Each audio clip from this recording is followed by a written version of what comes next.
a rising African kingdom in the 19th century, shaped by the dreams of a visionary leader, Mzilikazi.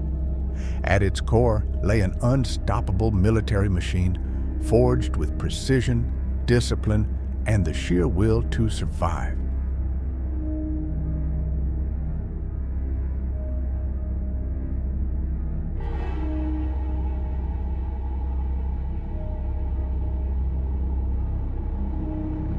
This was the military of the Ndebele state, a power unlike anything the region had seen.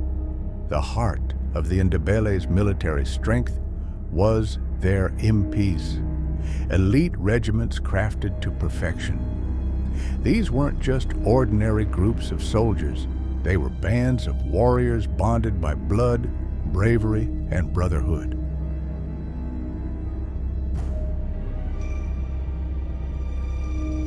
Young men recruited from every corner of the kingdom and even from conquered tribes, assembled into tight-knit, age-based units.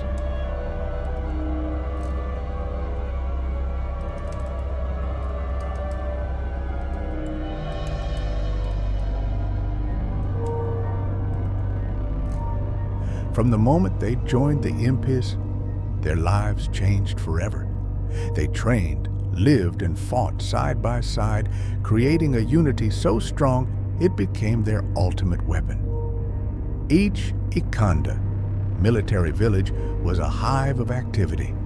These villages served as homes for the impis, and inside their boundaries, warriors transformed. Training was relentless. Rigorous drills, hand-to-hand combat sessions, and tactics designed to outwit even the craftiest enemies. Every man was shaped into a soldier who could outfight, outlast, and outthink his foes. The warriors' weapons of choice were as iconic as the fighters themselves. Armed with short stabbing spears, idzinsila, deadly in close combat, and oval-shaped shields made of hardened cowhide, the Ndebele warriors were swift and efficient in battle. Later, as the kingdom grew and began trading with outside groups, they acquired firearms.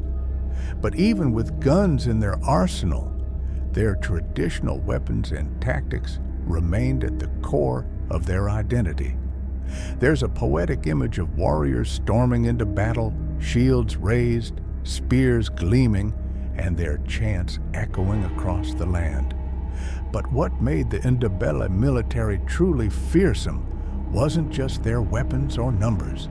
It was their discipline. Commanded by Mzilikazi himself, the army was a well-oiled machine.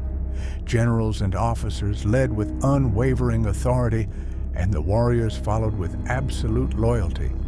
Disobedience was rare and punished severely, ensuring that the army functioned like a single, unstoppable entity. The Ndebele were masters of strategy and psychological warfare. They knew how to strike fear into their opponents before the first blow was even dealt. Their tactics included surprise raids, ambushes, and feigned retreats that lured enemies into deadly traps. The warriors were also experts at using their knowledge of the terrain to their advantage, making their movements swift and unpredictable. One hallmark of their strategy was the devastating impis attack formation, the horns of the bull. Imagine this: a central group charged forward to engage the enemy head-on, the chest, while two flanking groups circled around to attack from the sides, the horns, and a reserve unit, the loins, waited to strike at the right moment. This formation was not just a display of military genius, but also a spectacle of intimidation, leaving enemies disoriented and outmaneuvered. The Ndebele military wasn't just about war. It was the beating heart of the kingdom, influencing politics, economics, and society. Military leaders often served as trusted advisors to the king, wielding significant power, within the state.